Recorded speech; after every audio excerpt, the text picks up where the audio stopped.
Renungan Harian Katolik, Selasa, 13 Januari tahun 2026. Identitas Yesus. Pada waktu itu di dalam rumah ibadat itu ada seorang yang kerasukan roh jahat. Orang itu berteriak, "Apa urusanmu dengan kami, hai Yesus orang Nazaret? Engkau datang hendak membinasakan kami. Aku tahu siapa engkau, yang kudus dari Allah." Markus bab 1, ayat 23 dan ke-24.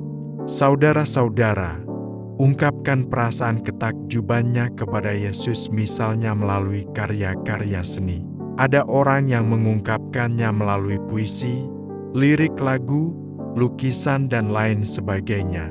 Selain sebagai ungkapan ketakjuban, mereka melakukan hal itu sekaligus sebagai tanda pertobatan. Mereka semakin mendekatkan diri kepada Tuhan dan aktif di dalam hidup menggereja.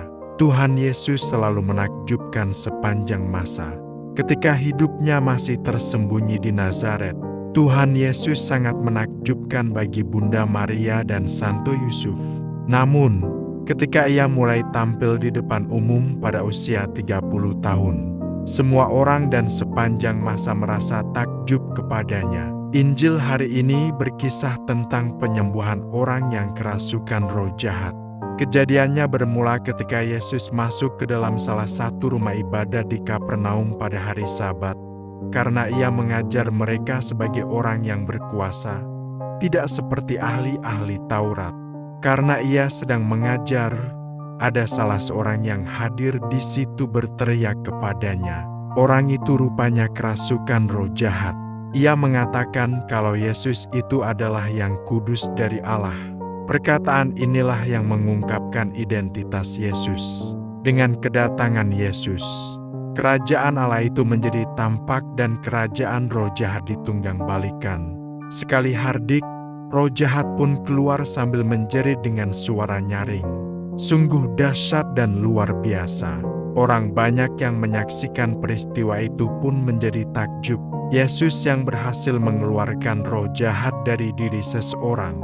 Tampak sekali dalam kisah bahwa Yesus mempunyai kuasa yang besar untuk menghalau segala roh jahat, selain kuasa mengajar dan menjumpai para pendosa. Itulah mengapa banyak orang takjub padanya. Sebab aksi Yesus ini dianggap sebagai sesuatu yang tidak biasa, dan sekaligus menggambarkan bahwa kuasa roh jahat itu sangat kecil dibanding dengan kuasa Yesus. Penginjil Markus mengisahkan betapa orang takjub kepada Yesus ketika mendengarkan setiap pengajarannya di dalam rumah ibadat di Kapernaum. Mereka semua merasa bahwa Yesus memang beda dengan para nabi dan ahli-ahli Taurat sesamanya. Ia memiliki kuasa dan wibawa sebagai pengajar.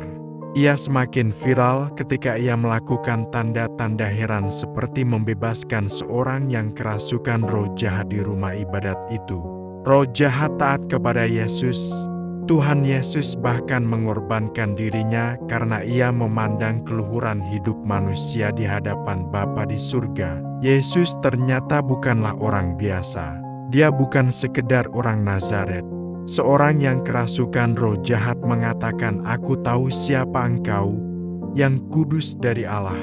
Yesus adalah yang kudus dari Allah. Begitulah pengakuan yang datang dari roh jahat. Dengan demikian, identitas Yesus pun terungkap. Tetapi Yesus kemudian menghardik orang yang kerasukan tersebut dan membuat roh jahat keluar daripadanya. Tindakan Yesus itu membuat orang-orang semakin takjub. Sekarang kita tahu siapa Yesus yang kita ikuti. Namun, tidaklah cukup kita tahu, takjub, dan bangga pada Yesus karena pengalaman orang lain.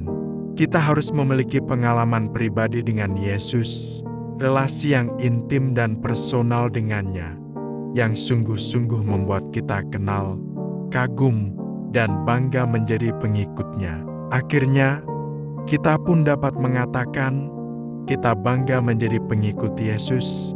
Memang tidak salah kita menambatkan hati kita kepadanya. Apa yang dapat kita renungkan dari bacaan Injil hari ini? Pertama, kita harus sadar bahwa apa yang kita imani itu sungguh benar. Yesus adalah Sang Mesias sejati. Janji Allah kepada Abraham terpenuhi secara nyata di dalam dirinya. Kedua, kita juga harus sadar akan tugas dan panggilan kita sebagai orang Kristen. Lewat baptisan dan urapan Krisma, kita dipanggil untuk menjadi Yesus-Yesus yang lain. Sama seperti Yesus yang menghardik roh jahat dan menghadirkan kerajaan Allah. Kita pun dipanggil untuk menghadirkan kerajaan Allah di dunia ini lewat sikap dan perbuatan hidup kita yang baik terhadap orang-orang di sekitar kita. Roh jahat tidak memiliki kasih, maka kita melawan kekuatannya dengan kasih. Ya Tuhan Yesus, bukalah hati kami supaya selalu takjub kepadamu dan senantiasa berusaha untuk berada di dekat-Mu. Demikian renungan hari ini. Selamat beraktivitas. Semoga semuanya lancar, sukses, serta selamat. Tuhan memberkati.